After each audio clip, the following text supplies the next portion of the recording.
Indian सरकार क्या कर रही है? एक कांग्रेसमैन है रोक खन्ना साहब, और उन्होंने अपने एक दोस्त स्टीव शॉबर्ट, आई थिंक, उनको साथ में लाके तो अमेरिकन जो कांग्रेस है उसमें हाउस ऑफ रिप्रेजेंटेटिव जो है उसमें वो कह रहे हैं जनाब कि हम पाकिस्तान को जो है वो 1971 की जो बांग्लादेश वॉर है उसमें लिबरेशन वॉर है, उसमें इन्होंने जेनोसाइड किया, क्राइम्स अगेंस्ट ह्यूमैनिटी किए।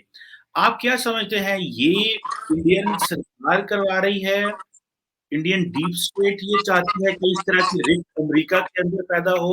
क्योंकि यही वो साहब है जिन्होंने पाकिस्तान के ये जो मौजूदा एम्बेसडर जो वॉशिंगटन में गए तो इनके खिलाफ कैंपेन चलाई। चूंकि अब जो लोग हैं जिनकी क़यादत ज़ाहिर है जुल्फ़िकार अली भुट्टो पाकिस्तान वेस्ट में कर रहे थे, उधर तो चलो ईस्ट अलग हो गया, तो उन्होंने कहा ये तो बहुत नए किस्म के लोग हैं, ये तो अपने मुल्क में जो है वो बात कर रहे हैं आज़ादियों की, तरक्कियों की, और ये तो अमन की बात करते हैं, तो इनके साथ बात हो सकती है। अगर हम ये मौका खो देते हैं तो it will never come back.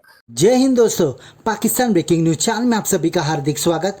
पूरा पाकिस्तान एक और बार सदमे में आ गया जब यूएस के पार्लियामेंट में दो सेनेटरों ने एक बिल पास किया जिसमें पाकिस्तान ने बांग्लादेश में जो जेनोसाइड किया था उसके ऊपर पाकिस्तान को ऑफिशियली बांग्लादेश को पूरे दुनिया के सामने माफ़ी मांगनी चाहिए और बांग्लादेश पाकिस्तान से कंपनसेट के लिए लायबल है।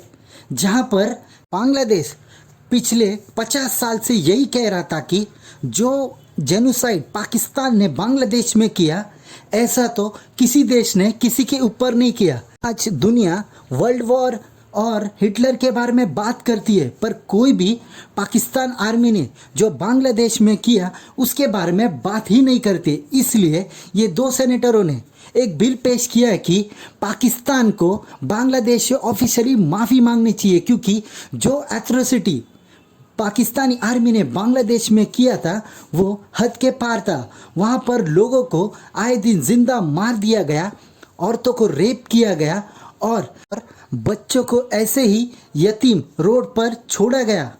जहाँ पर जब पाकिस्तान आर्मी को भारत ने धूल चटाया 1971 के वॉर में, तभी भी इनको शर्म नहीं आई। ये दुनिया का सबसे बड़ा सरेंडर था जिसमें 90,000 पाकिस्तानी आर्मियों ने सरेंडर किया और एक अलग मुल्क बनाया जो कि आज बांग्लादेश कहलाता है। दुनिया के हिसाब से अब टाइम आ गया है कि पाकिस्तान को ऑफिशियली बांग्लादेश से माफ़ी मांगनी चाहिए और उन्हें कंपनसेट करना चाहिए। ऐसे ही वीडियो को अंतिम तक देखते रहिए, लाइक कीजिए, शेयर कीजिए और सब्सक्राइब कीजिए हमारे चैनल को और बेल आइकन दबाना बिल्कुल भी ना भूलें और आपकी जो भी राय हो उसे कमेंट बॉक्स में ज़रूर दें। धन्यवाद। ये मैंने भी देखा था, पढ़ा था, और इसमें एक आपको एक हैरानी होगी, एक रिपब्लिकन है, एक डेमोक्रेट है, तो ये भी नहीं बोलेगी कि एक पार्टी है, तो दोनों दो मेन पार्टी यूएस में, तो दोनों के ही सांसद हैं, अगर मैं हिंदी में बोलूं, दोनों के पार्लियामेंटेरियंस हैं, and they both want to do it.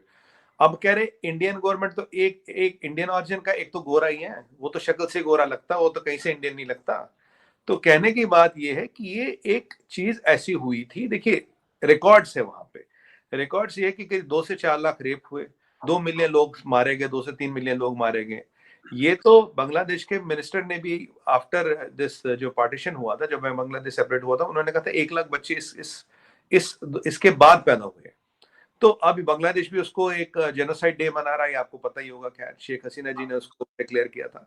अब ये सब चीजें जो हो रही, जो आपने वहां किया था, जब मुझे ये भी याद है कि जब बांग्लादेश लिबरेट हुआ था तो आपके जनरल साहब भी थे यहाँ पे रावलपिंडी इस्लामाबाद में, वो कह रहा है अच्छा आप पुक्के नंगे बंगाली गए, आप पुक्के नंगे, आप इनको पुक्के नंगे कहते हैं, भूखे नंगे बंगाली गए। तो चीमा साहब, वो जो आपने वहां उर्दू चलानी चाहिए, वो जो आपने वहां उनको डोमिनेट करना चाहा, वो जो आपने उनको उनका वो जो आप ढाका यूनिवर्सिटी में क्या हुआ तो सब जानते हैं, कैसे पाकिस्तान आर्मी ने फायरिंग की, ये सब जानती है, कोई छुपी बात नहीं, कितने रेप हुए, कितने मर्डर हुए, कितने millions of people way died. इस सब को लेके बांग्लादेश खुद कहता भाई जेनोसाइड हुआ, शेख हसीना जी कहती है मैंने जेनोसाइड डे भी डिक्लेयर कर लिया। अब इसको इंटरनेशनल फोरम और फोरा में ले जाना, हाँ इंडिया का हाथ रहा है लिबरेशन ऑफ बांग्लादेश में, मुक्ति वाहिनी के साथ Indian army has fought together, और सबसे बड़ा सरेंडर भी हुआ था, मतलब 93,000 लोगों ने दुनिया की इतिहास में आज तक कभी सरेंडर किया नहीं, और जनरल नियाजी साहब ने सरेंडर किया था, डॉक्यूमेंट साइन कर रहे थे।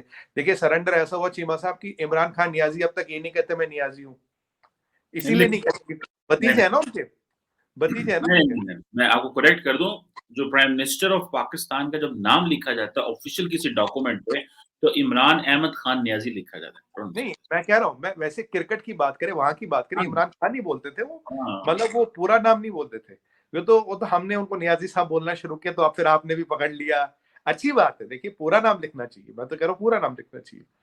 तो चीमा साहब, ये जब इतनी चीजें होती, एक अलग मुल्क कट के बनता है, एट्रोसिटीज होती, खुलेआम शोषण होता है, खुलेआम उत्पीड़न होता है, बलात्कार होता है, मर्डर होता है, रेप होता है, और वो भी मुसलमान थे बाय द वे, वहां भी मुसलमान थे। बट इंसिडेंटली एक और रिपोर्ट आई है कि उसमें जो उसमें पीड़ित थे, max majority of them were Hindus. मतलब अगर हम रेशो निकालें कि अगर 100 लोग मारेंगे, तो ये आप रिपोर्ट्स हैं कि 50 से ज्यादा तो उसमें हिंदूज थे। चलिए, वो भी हमें मसला नहीं रखते। तो आपने जब ये सब कर्म कांड किया, इतना बड़ा जेनोसाइड किया, अगर आप उसको, बांग्लादेश की गवर्नमेंट रिकॉग्नाइज करती है, यूएस में 2 अमेरिकन पासपोर्ट होल्डर, एक इंडियन ओरिजिन का, उसके रूट्स इंडियन, एक कोकेशन है, वो इसको वहां के सेनेट हाउस ऑफ रिप्रेजेंटेटिव्स में उस पर एक अधिवेशन, एक बिल लाना चाहते हैं। तो आपको क्या है, अगर आपने कुछ किया नहीं तो कुछ मसला हो नहीं होना चाहिए, अगर किया तो सबको पता लग जाएगा क्या हुआ। गया था कि Pakistan is emerging as a new country, तो अब हम इसको मजीद तबाह करने या दबाने के बजाय इसके साथ कोऑपरेट करके तो इसकी हेल्प करते हैं। उसमें थीसिस ये था जो इंदिरा गांधी को पेश किया गया भारतीय दानश्वरों की तरफ से, वो ये था कि पाकिस्तान में आज तक ये जो जितना कुछ भी हुआ है एंटी इंडिया जो सेंटिमेंट डेवलप किया गया, या जो एक मिलिट्री पोस्चर इख्तियार किया गया अगेंस्ट इंडिया, इसकी वजह जो है वो उन्होंने करार दिया कि पाकिस्तान की जो अस्करी और मिलिट्री फोर्सेस थी। तो 70 में जाके जो पॉलिटिकल चेंज आई, उसमें उन दानश्वरों, जो इंडियन दानश्वर हैं, उन्होंने ये कंक्लूड किया कि पाकिस्तान तो बिल्कुल अप एंड डाउन, बिल्कुल चेंज हो गया। चूंकि अब जो लोग हैं जिनकी क़यादत ज़ाहिर है जुल्फ़िकार अली भुट्टो पाकिस्तान वेस्ट में कर रहे थे, उधर तो चलो ईस्ट अलग हो गया, तो उन्होंने कहा ये तो बहुत नए किस्म के लोग हैं, ये तो अपने मुल्क में जो है वो बात कर रहे हैं आज़ादियों की, तरक्कियों की, और ये तो अमन की बात करते हैं, तो इनके साथ बात हो सकती है। अगर हम ये मौका खो देते हैं तो it will never come back, चूंकि इसका ये होगा कि पाकिस्तान का फेलियर जो है उसकी वजह से एक और पावरफुल मिलिटरीज्म जो है वो पाकिस्तान में फरोग पाएगा, जिसको हम रोक नहीं सकेंगे। और हमारे आगे जो है वो 30 साल ज़ाया हो गए, मजीद कई 100 साल जो है इस पर लग जाएंगे। लिहाजा लेट्स टॉक टू देम और उनको हेल्प करके तो इस दलदल से निकालते हैं। ये था उनका थीसिस। ये जो लोग कहते हैं जी इंदिरा गांधी को क्या हो गया था, बांग्लादेश अलग हो गया था, पाकिस्तानी फौज जो है वो 90,000 से ज्यादा इंडिया की कैद में थी, पाकिस्तान टोटली डीमोरल हो गया था, तो इंदिरा गांधी को क्या हो गया था कि उसने सारे मुतालबे मान लिए, कैदी छोड़ दिए, सारा, ना कोई शर्त रखी ना कुछ किया। What was that?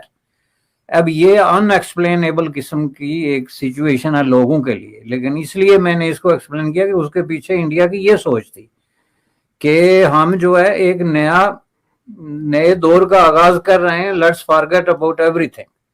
तो जिस वजह से ये सारा नस्ल कशी का जो इल्जाम है वो अंडर द कारपेट चला गया, जिसमें के रूलिंग एलीट तीनों की शामिल थी, ऑब्वियसली इंडिया, पाकिस्तान और बांग्लादेश की।